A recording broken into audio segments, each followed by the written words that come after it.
성경 말씀은 에베소서 5장 33절 말씀인데 다 같이 한 목소리로 읽어보겠습니다. 그러나 너희도 각각 자기의 아내 사랑하기를 자신같이 하고 아내도 자기 남편을 존경하라. 아멘. 지난 한 주간은 이 라스베가스에서 일어났던 총기 사건, 이것이 끊임없이 뉴스로 되어서 보도가 되었습니다. 미국 역사상 가장 많은 사상자를 내었던 이번 총기 난사 사건, 참으로 충격적이었죠. 아무런 원한이나 또 이유도 없이 남녀 인종에 상관없이 무차별로 총을 쏘아서 58명이 숨지고 거의 500명에 달하는 사람들이 부상을 입었습니다. 지난 주일 밤에 일주일 전이죠. 라스베가스에서 이 야외 음악 공연이 열리고 있었습니다. 2만여 명의 관중이 넓은 공원에 모여서 가족과 친구들과 함께 자유롭게 음악을 들으며 시간을 보내고 있었는데 밤 한 10시경에 총알이 참으로 빗발처럼 갑자기 날아오기 시작했던 겁니다. 범인은 건너편 호텔 32층에서 아래를 내려다보면서 1초에 한 10발 정도 그렇게 속도로 총을 쏘아대었습니다. 이렇게 해서 10분 동안 수천 발에 달하는 그런 총을 쏜 후에 경찰에 도착하자 스스로 목숨을 끊었습니다. 이번 사건으로 다른 사람들을 살리려고 자기의 목숨까지도 아끼지 않은 그런 영웅들에 대해서도 또 뉴스에 보도가 많이 되었습니다. 그중에 어느 부부의 이야기가 특별히 저의 마음에 와닿았는데요. 남편은 5년 전에 정형외과 수술 의사인 이 아내를 만나게 됩니다. 그래서 아내를 만난 후에 이 남편이 이제 의학계통에 공부를 하고 해서 간호원이 되었어요. 그래서 2달 전부터는 수술실에서 아내는 수술을 하고 남편은 또 간호를 하고 이렇게 해서 나란히 아내와 함께 일을 하기 시작했다고 합니다. 이 사건이 있기 전에 이 부부는 함께 2차례의 수술을 또 마친 후에 그날도 음악 공연을 구경하기 위해서 타주에서 비행기를 타고 라스베가스에 도착을 했다고 합니다. 사건이 벌어지던 바로 그날 밤 총성이 울리자 사람들이 막 우왕좌왕 아우성치면서 피하기 시작했습니다. 그때에 이 부부는 정말 총알이 어디서 날아오는지 또 범인이 가까이 있는지 또 멀리 있는지조차도 판단을 할 수 없는 그런 참 혼동된 그런 상황이었다고 합니다. 그때에 남편은 아내에게 우리가 빨리 이 자리를 피해야 한다 그렇게 말을 했다고 합니다. 그래서 아내 뒤로 가서 뒤에 서서 아내를 감싸면서 함께 그렇게 뛰기 시작했다고 합니다. 그 바로 다음 순간에는 아내는 뒤에서 자기를 보호하던 이 남편의 몸에 총알이 맞는 그 진동을 자기 자신의 몸으로도 느꼈다고 합니다. 그리고는 즉시로 남편이 거기서 쓰러져 버렸죠. 그 주변에는 여전히 총알이 막 빗발치듯 했고요. 사방에 있는 사람들이 쓰러져서 있었습니다. 아내는 거기 앉아서 어둠 속에서 남편이 어디에 총상을 입었는지 손으로 더듬어가면서 찾았다고 합니다. 남편이 곧 정신을 잃었고요. 아내가 의사니까 이 맥을 짚어보았는데 맥박이 느껴지지 않았다고 합니다. 한 10분간의 그 충격이 그친 후에 아내는 소리를 질러서 몇 사람의 도움을 받아서 남편을 병원으로 아주 신속하게 옮길 수 있었다고 합니다. 병원에서는 아내가 비로소 자신의 온몸이 남편의 피로 뒤범벅되어 있는 것을 발견했습니다. 그리고는 잠시 이 아내가 충격을 받았죠. 충격을 받고 그 충격으로 인해서 숨도 제대로 쉬지 못했다고 합니다. 그리고 잠시 후에는 자신의 남편은 이미 이 세상 사람이 아니다라는 것을 스스로가 알게 되었다고 합니다. 며칠 후에 자기가 사는 이 테네시주로 돌아가는 그 비행기를 타게 되었는데 남편의 시체는 공교롭게도 똑같은 비행기 화물실에 실려지게 되었다는 이야기입니다. 자기 부부가 이런 모습으로 라스베가스에 왔다가 집으로 돌아가게 될 줄은 꿈에도 생각하지 못한 일이었죠. 지금 자기에게 가장 견디기 힘든 것은 이제는 더 이상 남편의 그 정다운 목소리를 들을 수 없다라는 이 사실이라고 아내가 이야기했습니다. 이 아내와 또 이번에 막 가족을 잃은 수많은 사람들이 참으로 이 어려운 시간들을 잘 견뎌내게 되기를 간절히 바랍니다. 자, 이 부부의 이야기는 가장 최악의 그 상황 속에서 자신들의 목숨을 내어놓고 서로를 돌보아 주었던 그 사랑이 무엇인가를 우리에게 보여주고 있습니다. 남편은 아내의 안전을 위해서 자기 몸으로 아내를 감싸주면서 방패가 되어주지 않았습니까? 그리고 아내는 그 총알이 빗발치는 그 자리에 머물러 앉아서 쓰러진 남편을 떠나지 않고 살려내려고 안간힘을 썼던 것입니다. 위기를 만났을 때에 우리 마음속 깊이 잠재되어 있던 그 서로를 향한 그 사랑과 헌신이 이렇게 극적으로 표현이 될 수 있는 것입니다. 자, 이런 남편 또 이런 아내들이 오늘 이 자리에도 수두룩하게 나와 계시는 줄로 저는 분명히 믿습니다. 자, 우리는 에베소서 5장을 통해서 하나님께서 성도가 어떻게 살아야 하는지에 대해서 말씀하신 것을 읽고 있습니다. 자, 하나님의 자녀로 거듭난 우리는 영의 아버지이신 하나님을 본받고 그리고 빛 가운데 살아야 하는 겁니다. 그리고 세상과 이 세상의 것에 취하지 아니하고 성령으로 오히려 충만한 모습을 갖추어야 하는 것이죠. 이제 주님께서는 사도 바울을 통해서 성도가 가정 생활에 대하여 어떻게 어떤 자세를 가져야 하는지에 대해서 말씀하고 있습니다. 이 가정을 이루는 남편과 아내가 어떤 마음으로 서로를 대해야 하는지에 대한 교훈이 오늘 여기에 제시되어 있습니다. 자, 오늘 말씀을 통하여서 사랑과 존경의 그 원리를 이해하고 생활에 적용하여서 우리 가정들을 향하신 하나님의 복된 뜻을 이루어가게 되시기를 간절히 바랍니다. 먼저 하나님께서는 아내들에게 말을 하죠. 남편에게 복종하라. 남편에게 복종하라. 자, 우리는 지난주를 말씀에서 성령으로 충만한 삶이 세 가지 모습으로 표현된다라는 것 우리가 살펴보았습니다. 성령 충만은 먼저 찬양하는 삶으로 나타난다 그랬죠. 그리고 두 번째로는 범사에 감사하는 삶으로 또한 나타납니다. 그리고 마지막으로 성령 충만은 피차 복종하는 삶으로 표현이 됩니다. 자, 근데 이 복종이라는 말이 요즘에는 별로 인기가 없는 말이 되었다라고 지난주에 말씀을 드렸습니다.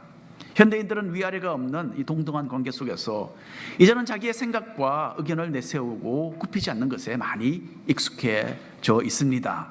이것도 가능한 이야기입니다. 할 수 있습니다. 하지만 하나님께서는 어떤 상황에서는 복종을 요구하시는 것입니다. 신앙의 공동체인 교회에서 주님은 너희들은 서로 복종해야 한다. 서로 피차간에 복종해야 된다. 그렇게 또 말씀하셨습니다. 자, 이러한 겸손한 모습은 하나님을 기쁘시게 합니다.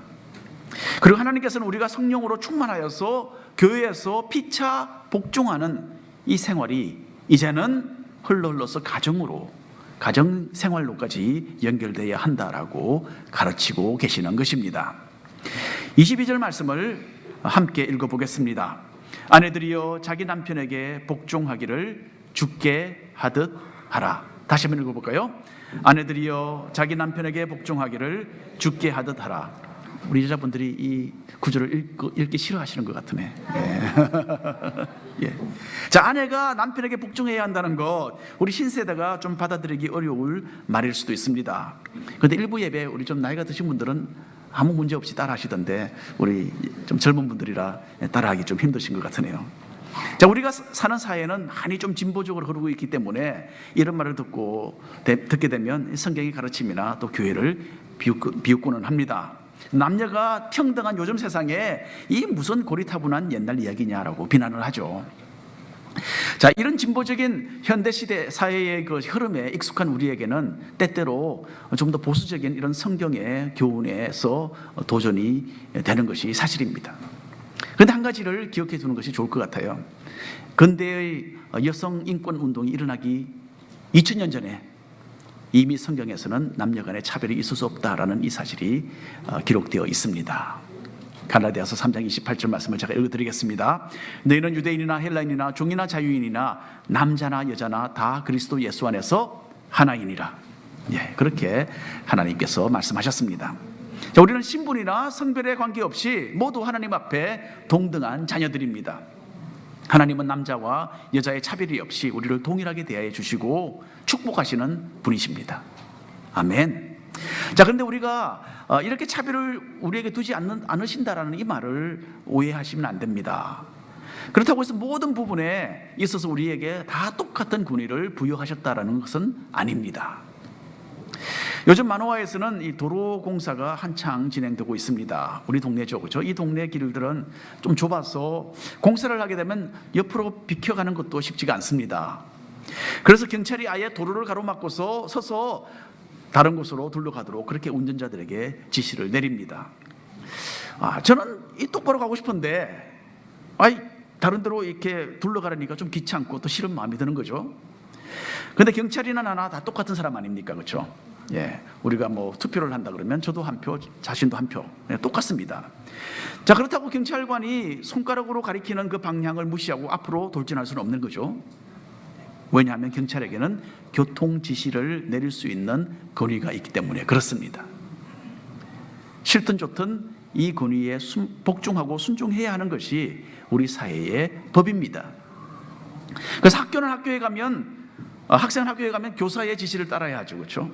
또 군인은 군대에서 지휘관의 명령에 복종을 해야 하는 것입니다. 이 가정에서도 마찬가지입니다. 남편과 아내가 주안에서 동등한 인격체이고 차별될 수가 없지만은 가정의 제도 속에서 하나님께서는 이들에게 각각 다른 위치를 부여해 주셨던 것입니다. 본문 말씀은 가정을 이루고 있는 부부가 각자의 그 위치를 알고 하나님께서 정해주신 그 법을 존중해야 한다라고 가르치고 있습니다. 따라서 여자분들은 이 말씀을 시대에 뒤떨어진 옛날 사고방식이다라고 하면서 좀 기분 나쁘게 여기지 마시기를 바랍니다. 인간의 사상이고 또 인간의 의견이고 주장이면 뭐 구식이라 그러고 비웃고 무시해도 됩니다. 하지만 이것이 하나님의 말씀이라면 우리는 진지하게 그리고 온전한 마음으로 이 말씀을 받아들여야 하는 것입니다. 에베소서 5장 23절 24절 말씀을 제가 한 절 여러분 한 절 나누어서 읽겠습니다. 이는 남편이 아내의 머리됨이 그리스도께서 교회의 머리됨과 같음이니 그가 바로 몸의 구주시니라.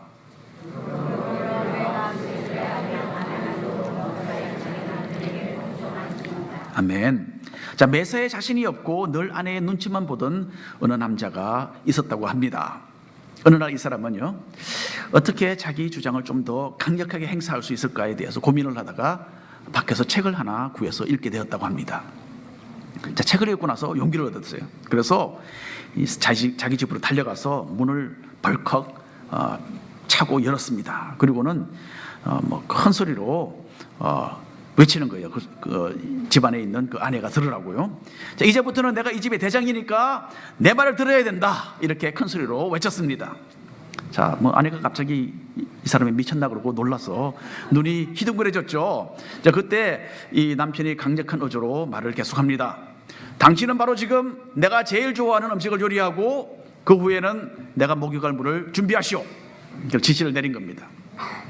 그리고 내가 식사를 하고 또 목욕을 하고 나오면 누가 옷을 입혀주고 또 내 머리를 누가 빗겨줘야 되는지 알겠죠? 그렇게 또 이제 물었죠. 그 아내가 의가 없이 지켜보다가 대답을 합니다. 누가 해주냐고? 물론 장의사가 그렇게 해주겠지. 오늘 말씀은 이런 아내가 되지 말라라는 이야기입니다. 그렇죠? 남편을 존중하고 순종해야 할 이유가 있는데 그것은 남편이 아내의 머리이기 때문이다 라고 적혀져 있습니다. 사람이 가진 손이나 발과 같은 신체는요, 모두 이 머리의 명령에 따라 움직이게 됩니다. 손발이 머리의 명령을 여기고 반대로 간다라는 거 있을 수 없는 이야기죠. 몸이 머리를 받들고 소중하게 여기는 것이 바로 아내가 남편에게 할 일이다 라고 주님께서 말씀하시는 것입니다. 여러분, 때로는 우리가 이상적이지 못한 그런 결혼 생활에 묶여 있다라고 좀 불행스럽게 느낄 수도 있습니다. 부부가 서로 좀 부딪히고 다투기도 할 수 있죠. 또 서로 생각이 달라서 한동안 대화가 단절될 수도 있습니다. 또는 남편이 실제로 좀 구박받을 만한 그런 행동을 하기도 합니다. 하지만 여전히 우리에게 주시는 하나님의 명령에는 변함이 없습니다. 교회가 예수님께 순종하고 예수님의 말씀에 복종하듯이 그만큼 남편에게도 복종하라라고 주님께서 지시하셨습니다. 자, 우리가 예수님의 명령을 순종할 때에 꼭 어떤 의무감만으로는 하지 않죠. 많은 경우에 우리는 예수님을 사랑하기 때문에 기쁨으로 그 명령을 따르기도 합니다. 그래서 여러분, 싫고 어려워도 주님을 생각하면서 이 말씀을 실행할 때에 하나님의 성령께서 우리를 분명히 도와주실 것으로 믿습니다. 자, 우리는 모두 좀 만족스러운 그런 결혼 생활이 저절로 이루어지기를 원하고 또 바라고 있습니다. 여러분, 그러나 이런 행복은 그냥 저절로 찾아오는 것이 아니죠. 더 성숙한 결혼 생활을 위해서는 계속되는 인내와 그 노력이 요구되는 것입니다. 아내가 남편에게 복종하라라는 이 주님의 말씀을 순종하기로 결정하는 것이 바로 이 행복한 가정생활의 초석이 된다라는 것 기억하시기를 바랍니다. 자, 두 번째로 하나님께서는 남편에게도 말씀을 하시죠. 아내를 사랑하라 라고 말씀하십니다. 제가 어렸을 때는 교인들 가정이나 방문을 해보면, 어렸을 때니까 중고등학생 때죠, 집에 벽에다가 많이 성화 또는 뭐 기독교의 그 신앙적인 시 이런 것을 많이 걸어 놓았던 적이 있습니다. 그 중에 이런 시가 하나 기억이 납니다. 그리스도는 이 집의 주인이시요 식사 때마다 보이지 않는 손님이시요 모든 대화에 말없이 든든이시라. 기억나십니까? 예, 그렇죠. 한 30년 전에는 이런 문구가 많이 우리 성도님들의 벽에 붙여져 있었습니다. 자, 눈에 보이지 않는 예수님을 집안의 가장 큰 어른으로 모시는 가정, 이런 가정은 복을 받은 가정입니다. 주님께서 제시하시는 그런 기준을 받아들이고 그분의 명령을 따르게 될 때에 그 가정은 참으로 행복한 장소가 되는 것입니다. 자, 아내가 남편을 존경하고 순종해야 할 이유는 이것이 바로 예수님의 명령이기 때문이라고 말씀을 드렸습니다. 하나님이 허락하신 그 가정의 질서 속에서 남편에게 순종하는 것은 바로 예수님께 순종하는 것이 됩니다. 자, 아내가 존경하기 힘든 남편을 존경하고 순종하는 것보다 더 하기 힘든 것이 하나 있습니다. 바로 주님께서 남편들에게 내려주신 명령입니다. 한번 읽어보시기를 바랍니다. 25절 말씀 한 목소리로. 남편들아, 아내 사랑하기를 그리스도께서 교회를 사랑하시고 그 교회를 위하여 자신을 주심같이 하라.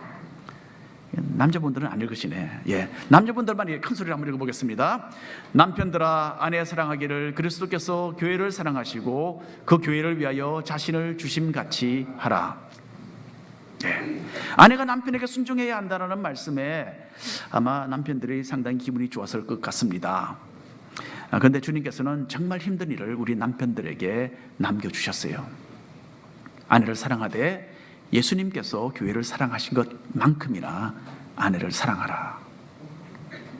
남편은 자신의 삶 전체를 아내에게 바치고 또 모든 일을 아내를 위해서 해줘도 이 명령 다 지키지 못합니다. 그러니 얼마나 이 힘든 그런 하나님의 명령입니까? 사도 바울은 남편이 아내를 얼마나 귀하게 여기고 사랑해야 하는지에 대해서 예수님의 사역을 한 가지 비유로 설명을 합니다. 에베소서 5장 26절 27절에 있는 말씀인데 제가 한 절 여러분 한 절 읽어주시기를 바랍니다. 이는 곧 물로 씻어 말씀으로 깨끗하게 하사 거룩하게 하시고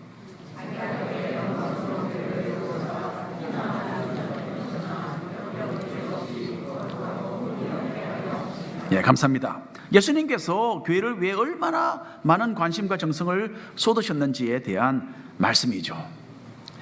이처럼 남편과 아내의 관계는 너무나 성스러워서 예수님과 교회와의 그 관계를 비유로 해서 설명이 되고 있습니다.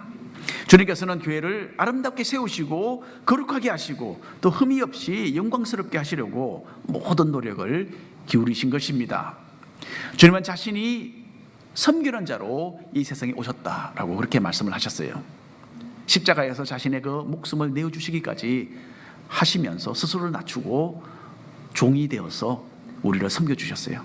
예수님이 종이 되어서 우리를 섬겨주셨기 때문에 우리가 이 하늘나라를 상속받게 된 겁니다. 그래서 우리 죄인들이 그 혜택을 누리고 거룩하게 되어서 그 하늘의 영광 가지게 된 것이죠. 예수님께서 교회를 위해서 종으로 섬기셨다면 남편도 아내를 위해서 무엇이든지 할 준비가 되어 있어야 하는 것입니다. 교회를 위해서 죽도록 섬기셨던 그 주님을 생각하면서 남편은 아내를 섬기는 것이 마땅합니다. 설사 아내가 때로는 좀 사랑스럽지 않게 보인다 하더라도 우리를 무조건적으로 사랑해 주신 그 예수님처럼 남편은 아내를 또한 무조건적으로 사랑해야만 합니다. 자, 그런데 안타깝게도 우리 남편들은 좀 자기중심적이고 또 자기 생각을 고집하는 그런 성향들이 다분히 있습니다. 이런 부분들을 내려놓고 진정으로 아내를 사랑하려고 선택하는 것은 남편들에게 참으로 대단한 도전이 아닐 수가 없습니다. 에베소서 5장 28절에 이렇게 나와 있습니다. 이와 같이 남편들도 자기 아내 사랑하기를 자기 자신과 같이 할지니 자기 아내를 사랑하는 자는 자기를 사랑하는 것이라. 옛날에 어느 유대인 랍비가 있었습니다. 이 사람은 하나님이 여자를 창세기에 있는 것처럼 여자를 남자의 갈비뼈로 만드신 것을 이렇게 해석을 했어요. 하나님께서 여자를 만드실 때에 남자의 그 손뼈로 만들지 않으신 것은 남자가 여자를 자기 장난감처럼 여길 것을 염려하셨기 때문이다. 그렇게 설명을 했습니다. 또 여자를 만드실 때 남자의 그 발뼈로 하지 않은 것은 남자가 여자를 너무 업신여기지는 않을까 염려해서 그렇게 하지 않으셨다는 거죠. 또 하나님께서 남자의 머리뼈로 중심으로 해서 여자를 만들지 않으신 것은 그렇게 하면 이번에는 여자가 남자를 너무 업신여기지 않을까 염려를 했다는 것이죠. 그래서 여자가 남자를 주장하지 못하도록 머리뼈를 가지고서 여자를 만들지 않았다 설명했어요. 자, 그러면 왜 남자의 갈비뼈로 성경에는 여자를 만드셨다고 나와 있는가? 여기에 대해서 이 랍비는 세 가지 이유를 제시했습니다. 먼저 갈비뼈는 몸의 중심에 있는데 여자와 남자가 나란히 서로 평등하게 여기며 살라라고 해서 그 갈비뼈를 취해서 만드셨다. 그렇게 첫 번째 이유를 설명을 했어요. 그리고 두 번째로는 이 갈비뼈는 팔 안쪽에 있지 않았어요. 그래서 팔이 그 갈비뼈를 항상 보호해주고 있는 것처럼 남자가 이와 같이 여자를 잘 보호하라고 이 갈비뼈를 가지고 만들어 주셨다 설명을 했습니다. 마지막으로 갈비뼈로 말한다면 심장에 가장 가까운 뼈니까 남자가 아내를 전심으로 사랑해야 한다. 그런 의미에서 이 갈비뼈로 여자를 만들어 주셨다. 그렇게 해석을 내렸어요. 자, 물론 다른 것은 몰라도 이 랍비가 말한 이 부부간의 그 평등과 사랑의 원리는 성경 여러 다중 구절에서도 잘 나타나 있는 하나님의 분명하신 진리입니다. 주님이 뜻하신 행복한 가정 생활은 이렇게 희생적인 사랑을 원칙으로 할 때에 이루어지게 되는 것입니다. 자, 우리 남편들이 아내를 어떻게 사랑할 수 있는지 한두 가지 우리가 함께 생각해 보았으면 합니다. 자, 먼저는 아내가 원하는 그런 모습의 신앙인이 되는 것이 아내를 사랑하는 방법입니다.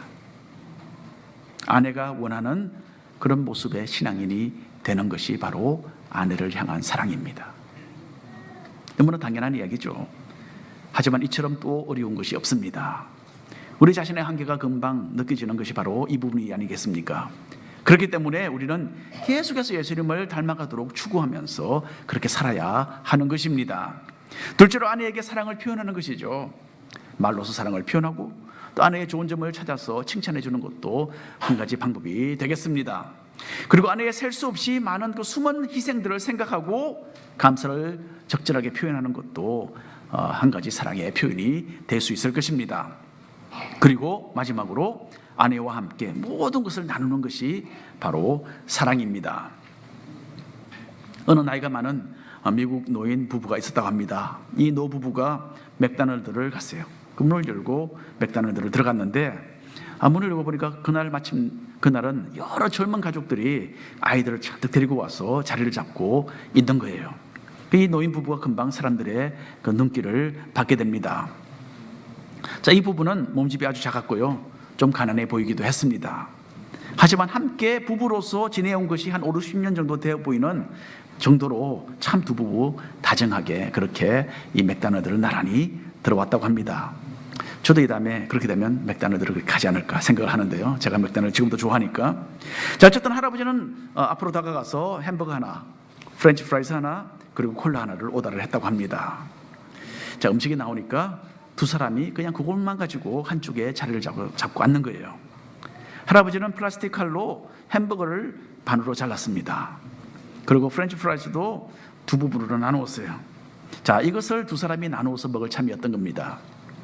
이것을 보고 옆에 앉아있던 젊은 엄마가 자기가 뭐 좀 사주면 안 되겠냐고 상냥하게 물어봤습니다. 그 말에 할아버지는 빙그레 웃으면서 괜찮으니까 염려하지 말라라고 사양하는 거예요. 자기 부부는 항상 이렇게 무엇이든지 나누어서 먹는 것을 좋아한다, 그렇게 이야기를 합니다. 할아버지가 자기 반쪽 햄버거를 먹기 시작해요. 프렌치 프라이즈도 먹고 또 콜라도 마십니다. 그런데 할머니는 자기 몫을 먹지 않고 가만히 있습니다. 할아버지가 마시던 콜라만 자기 차례가 되면 자기도 또 조금씩 마시고 그렇게 하는 거예요. 자, 할아버지가 거의 다 먹었는데 이 할머니는 아직도 시작도 안 하는 거예요. 자, 이 광경을 견눈으로 지켜보고 있던 그 젊은 엄마가 이번에는 할머니에게 묻습니다. 할머니, 왜 드시지 않으세요? 무엇 때문에 지금 이렇게 기다리고 있는 거예요? 그렇게 할머니에게 물어봤습니다. 할머니는 살며시 미소를 띄우면서 대답을 합니다. 할아버지의 틀니가 필요해.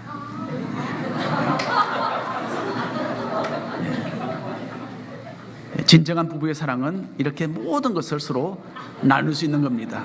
예? 한번 집에 가서 해보세요. 그러면 진정한 사랑입니다. 예? 서로를 위하고 이해해주고 기다려주고 또 함께 의논해서 결정하는 그런 관계 속에서 부부는 진정한 그런 행복을 느끼게 되는 것입니다. 세 번째로 하나님께서는 우리 모두에게 사랑하고 서로를 존경하라, 그렇게 가르치십니다. 오늘 성경 구절에서 하나님은 아내가 남편에게 복종할 것을 명령하셨죠. 그리고 남편은 아내를 마치 예수님께서 교회를 사랑하시는 것처럼 사랑해야 한다, 그렇게 말씀하셨습니다. 그런데 이 교훈을 만일에 나의 배우자가 이 말씀에 순종하면 그때 내가 그러면 나도 순종하겠다, 뭐 이런 식으로 받아들이면 참으로 곤란합니다. 왜냐하면 이것은 주님이 의도하시는 것과는 정반대의 방향이기 때문에 그렇습니다. 아내는 내가 남편에게 복종하기 전에 남편이 먼저 나를 사랑하는 것이 전제가 되어야 한다, 이렇게 말해서는 안 됩니다. 그렇기 때문에 남편에게 복종하기를 주님께 하듯이 하라라고 주님이 명령하신 겁니다. 비록 남편이 현재 가장 최상의 그런 모습을 갖추지는 못했다 하더라도 하나님의 뜻에 어긋나는 것이 아니라면 주님을 생각하면서 남편에게 순종하는 것이 옳은 겁니다. 베드로전서 3장 1절에 이렇게 나와 있습니다. 아내들아, 이와 같이 자기 남편에게 순종하라. 이는 혹 말씀을 순종하지 않는 자라도 말로 말미암지 않고 그 아내의 행실로 말미암아 구원을 받게 하려 함이니. 그러니까 남편이 말씀을 순종하지 않는 불신자라 할지라도 주님 안에서 순종해야 하는 거죠. 예, 남편에게 순종하는 것이 바로 남편을 순종하라라고 하시는 주님의 말씀에 순종하는 것이 되기 때문에 그렇습니다. 자, 남편에게도 이 똑같은 이론이 적용이 됩니다. 예수님은 우리가 하나님을 거역하며 원수로 살았을 그때에 우리를 위해서 십자가에 달려 돌아가셨어요. 이와 같이 남편에게 참으로 완전히 순종하지 않고 있는 아내라도 남편은 예수님이 죄인을 사랑하신 것과 같이 똑같은 무조건적인 희생적인 사랑을 또한 보여주어야 하는 것입니다. 33절 말씀, 오늘 요절 9절인데 함께 한 목소리로 읽어보겠습니다. 그러나 너희도 각각 자기의 아내 사랑하기를 자신같이 하고 아내도 자기 남편을 존경하라. 사랑과 존경입니다. 자, 아내가 남편에게 순종하는 것은 꼭 남편이 존경받을 만한 사람이라서가 아니라 먼저 이것이 하나님의 명령이기 때문에 남편에게 순종을 해야 하는 겁니다. 따라서 아내는 자신의 남편이 존경받을 만큼 뿐만 아니라 그 이상으로 존경을 해 주어야 합니다. 존경받을 자격이 없어도 존경하기로 결정할 때에 하나님의 도움이 따를 것입니다. 무엇보다도 가정의 질서는 아내가 남편에게 순종하기로 작정하고 예수님을 순종하듯이 할 때에 그 가정이 올바로 세워지는 것입니다. 자, 아내가 복종해야 한다는 말씀이 좀 심하게 들리기는 해도 여러분, 실제로는 남편에게 하나님께서 더 큰 희생을 요구하고 계십니다. 주님의 사랑을 본받아서 그대로 아내에게 실천하라는 이것, 여러분 결코 쉬운 일이 아닙니다. 잭 베니라는 한때 유명한 코미디언이 있었습니다. 이 사람이 젊었을 때에 청년 시대죠. 아직도 유명하기 전에 하루는 방송실에서 열심히 일을 하는데 어느 예쁜 처녀가 저 멀리서 일하고 있는 것이 눈에 보였습니다. 자, 저 처녀와 함께 데이트를 신청을 하고 싶었지만은 용기가 나지 않는 거예요. 그래서 꽃가게에 가서 빨간 장미꽃 한 송이를 그 처녀에게 전달해 주십시오, 그렇게 요청을 했다고 합니다. 전달이 되었어요. 자, 그 다음 날에도 똑같이 가서 또 그렇게 부탁을 해서 그 다음 날에도 꽃이 배달되고 또 그 다음 날에도 또 빨간 장미꽃 한 송이가 전달이 되었습니다. 며칠 후에 이 처녀는 궁금한 거죠. 배달부에게 도대체 누가 이렇게 매일 장미를 나에게 보내주느냐라고 물었어요. 배달부는 바로 이 오피스에 있는 잭 베니라는 사람이 시켜서 하는 일입니다. 그렇게 알려줬다고 해요. 자, 이렇게 해서 두 사람이 서로 알게 되었어요. 그리고 서로 사귀기 시작했습니다. 처녀는 둘이 이제 사귀게 되었으니까 앞으로는 이 장미가 배달되지 않겠구나, 그렇게 생각을 했습니다. 실제 이야기입니다. 그런데 그 다음 날과 또 그 다음 날에도 계속해서 이 한 송이씩 빨간 장미가 도착하는 거예요. 자, 놀랍죠? 얼마 후에 두 사람이 약혼을 했습니다. 이제는 그만두겠지, 약혼까지 했는데, 그렇게 처녀가 생각을 했죠. 그런데 그 후에도 잭 베니는 매일 하루에 한 송이 빨간 장미를 꽃배달부를 통해서 전달을 했습니다. 얼마 후에 이 사람들이 결혼을 했어요. 자, 결혼을 했으면 어떻게 되겠습니까? 그만두겠죠, 그렇죠? 예. 그런데 그 후에도 장미꽃이 여전히 매일 하나씩 배달되었다고 합니다. 자, 이렇게 장미꽃은 자그마치 47년의 결혼 생활 가운데 매일 어김이 없이 도착을 하는 겁니다. 1974년도에 잭 베니는 80세의 나이로 세상을 떠나게 됩니다. 장례식을 치렀어요. 그 다음 날이 되었습니다. 그런데 참 놀랍게도 또 장미꽃 하나가 선사되어서 도착을 하는 겁니다. 그 다음 날도 또 그 다음 날도 마찬가지입니다. 자, 사흘이 되던 날에 아내가 이제는 그 꽃 가게를 찾아갑니다. 이제까지 꽃을 오더했던 우리 남편이 죽었으니까 이제는 더 이상 이 장미꽃 배달하지 않아도 됩니다. 그렇게 이야기를 했어요. 자, 그랬더니 그 꽃가게 주인은 참으로 놀라운 말을 합니다. 여러 해 전에 이미 잭 베니는 아내가 사는 날 동안에는 언제나 빠짐없이 매일 이 장미꽃 하루에 한 송이씩 배달되도록 그렇게 돈을 남기고 유언을 했다는 이야기입니다. 벌써 몇 년 전에. 이때로부터 9년 후 1983년도에 잭 베니의 아내도 결국 세상을 떠났습니다. 그리고 남편 곁에 묻혔습니다. 그리고 그 마지막 날까지 아내는 장미꽃 한 송이를 선물로 받은 후에 죽었다고 합니다. 여러분, 남편과 아내, 하나님께서 우리 서로에게 주신 선물이라고 여기시기를 바랍니다. 그렇기 때문에 소중하게 여기고 사랑하고 보살피고 아껴주어야 하는 것입니다. 부부간에 서로 변함없는 사랑과 존경으로 단장하여서 가정을 향한 하나님의 그 복된 뜻이 넘치도록 이루어지기를 간절히 축원합니다.